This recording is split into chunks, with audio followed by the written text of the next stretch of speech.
Horizon Rebuild Chapter 2. Time slowed almost to a standstill. The drops of blood streaming out of Horizon's stomach floated idly in the air. The raccoon's mind raced as she frantically queried every status sensor she could find on the drone carrier, hearing naught for a painful eternity. Slowly, the queries returned. The carrier's autopilot had kicked in when the cockpit was breached, holding the aircraft in a holding pattern over the rig and locking the manual controls until the pilot switched them back on. In the cockpit camera's view, Bill's head leaned to the side. The same spar that punctured Horizon's abdomen jutted from the Turn's chest. Mercifully, his suit's biofeedback sensors indicated that he still had a heartbeat. But he was fading fast, likely in shock. "Bill," Horizon shouted. To her own ears, it sounded oddly low and elongated. The carrier's bodily integrity sensors fed information directly into her augmented brain, showing a diagram of the craft with orange areas where shrapnel and debris had struck and red where they'd broken through the skin. There was a leak in one of the fuel cells. She isolated it before the other cells could drain out through it.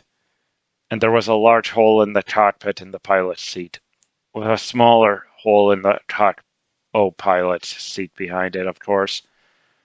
But otherwise, the craft was still flight-worthy. Wow. We're in trouble, aren't we? Horizon blinked. It looked like the red panda avatar she'd created in the simulation was crouched, a cocky smirk on her face, in front of her. The fact that there was literally no room for another person between her body and the pilot's seat in front of her didn't matter. "What are you doing here?" Horizon asked the entity mentally. She noticed her blood spatters continuing to fall slowly while the panda's whiskers twitched at normal speed. That meant that Samantha was running on the same mental time dilation as her own thoughts, another surprise from her implants. Sam glanced over her shoulder at the dying avian behind her. "You need my help. Badly." She gestured towards the ethane ridge still burning below them. "You can't fly both the carrier and the drones at once." "They have autopilots," Horizon retorted. She knew that the basic AI installed in the drones and the carrier was less capable than the FedTech AI that the Resolution had installed in her head, but she trusted them more, with good reason. Sam scoffed. "Which one are you going to leave to the dumb bots? The drones carrying those poor little survivors to safety?" Horizon's vision momentarily zoomed in on a drone stumbling through the air with a survivor dangling from its under chassis. "Or perhaps the carrier transporting our own carcass." She saw the jagged spar of metal sticking out of the front of the cockpit, red with rust, or blood. Horizon attempted to shake her head, but the flesh could only move so fast in her slowed-down perception. "Stop messing with me!" she mentally shouted. "I can do this by myself." Fine. The red panda vanished without a trace. The blood droplets spewed into the air, accelerated down towards her body, splattering her already red jumpsuit with dark stains. Her head snapped to the side and she heard a low moan coming from the front of the cockpit. "Bill!" Horizon shouted again. "Can you hear me?" The bird coughed, spewing blood over the windshield. "Yeah, so I don't think I'm going to make it. How are you doing?" Horizon looked down at the spar in her belly. She knew that the leucosynth microbots in her blood had already stopped the bleeding and would repair the wound within minutes of the obstruction's removal. "I'll live," she said simply. "Any chance you can fly for a bit longer?" "Ha!" A small bit of more blood hit the windshield. "I don't think so. Oh, you can fly through that thing in your head, though." "Yes." Horizon admitted. But I can't fly the drones and us at the same time. Then save yourself. Horizon was shocked at the bird's words. Leave the drones on autopilot. They'll save who they can, and we can print more after the mission. But they can't. Horizon trailed off as she mentally grabbed at a drone that was straying too close to a tumbling debris pile. There'll be more people who need saving, Bill explained. And who will rescue them if you're not there? Acoustic sensors picked up a series of loud pops within the derrick just below them as an ethane pocket heated to the point of ignition. Horizon took control of the carrier and lurched them to the side just in time to avoid the fireball and debris cloud that jetted up from the explosion.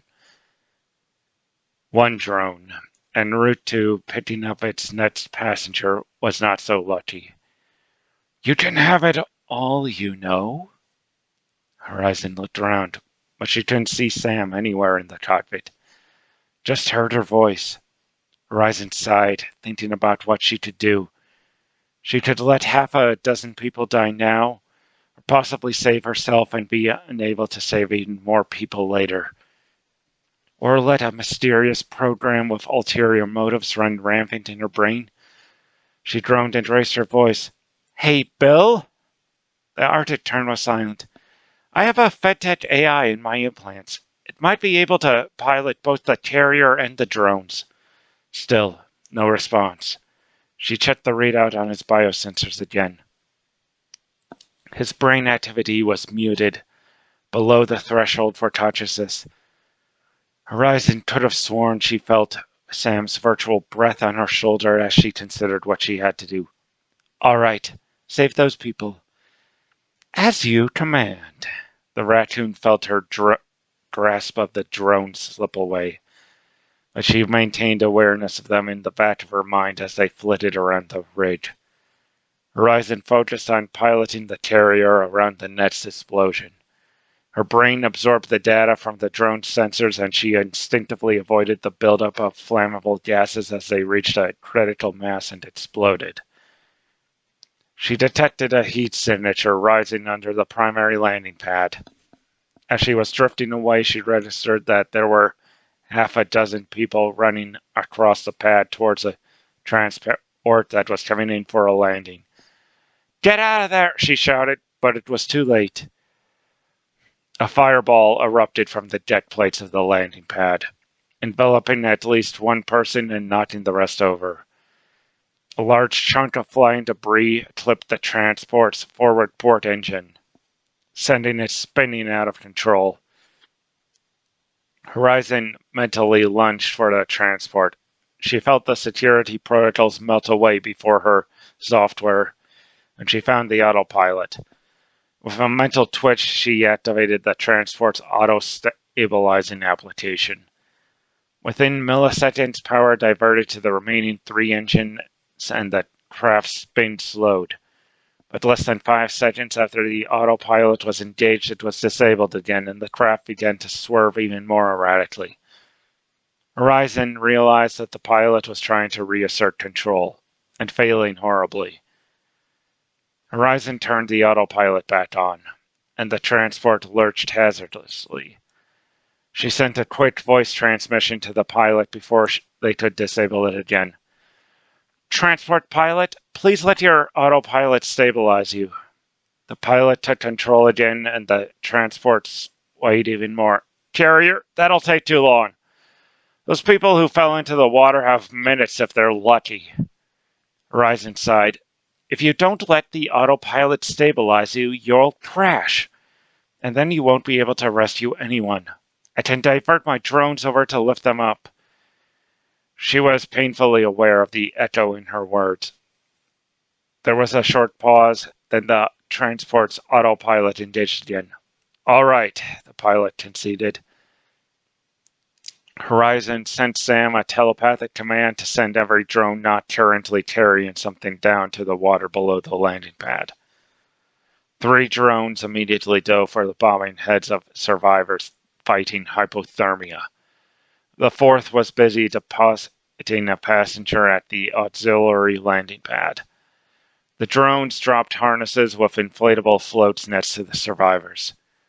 When they grabbed at the smart harnesses, they wrapped themselves around the survivors' torsos, and the tow cables carefully pulled them up. Meanwhile, the damaged transport managed to stabilize itself, slowing its spin to a halt and hovering in place just 5 meters above the waves. "You should tell them to open their hatch," Sam's voice advised. "What?" Horizon checked the flight path of the drones the AI was piloting and did a double take. "Are you serious?" "It's the nearest place of safety," Sam pointed out. Horizon hit the radio again. "Transport, open your passenger hatches and prepare to receive wounded." "Are you serious?" the pilot replied, echoing Horizon's sentiment.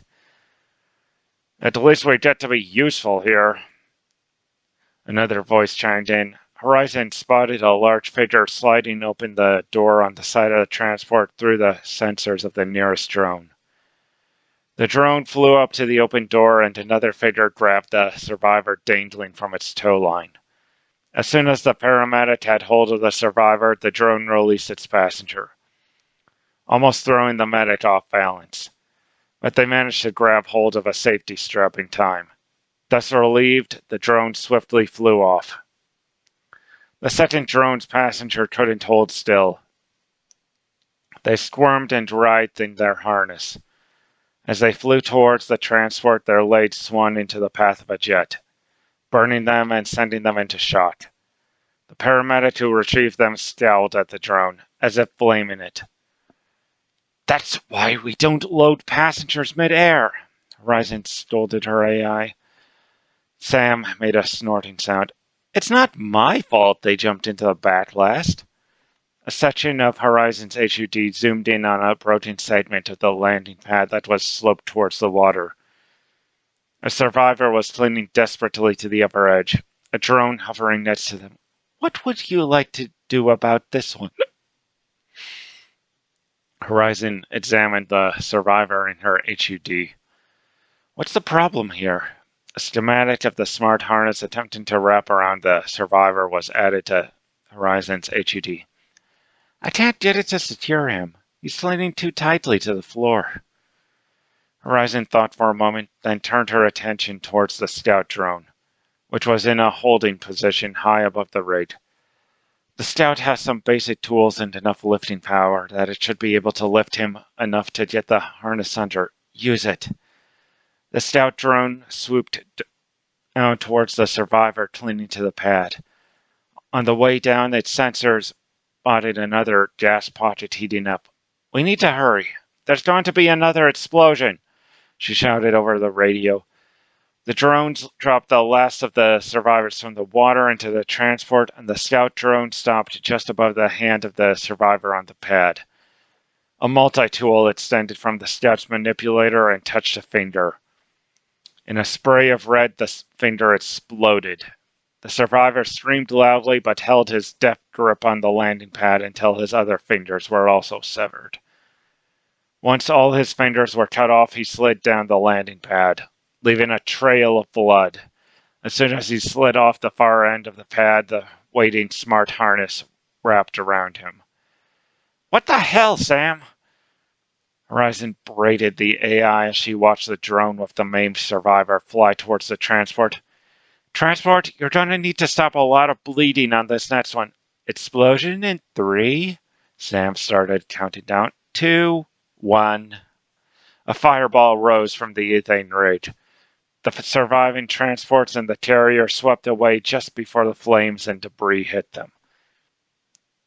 The drone chucked the bleeding survivor into the hatch of the transport, and then sank towards the waters below, batteries depleted. "He'll live," Samantha finally replied to Horizon's rhetorical question. "He might need new fingers, but he'll live." Below them, the burnt-out superstructure of the rig began to collapse in on itself. "There's nothing more we can do now. We should go."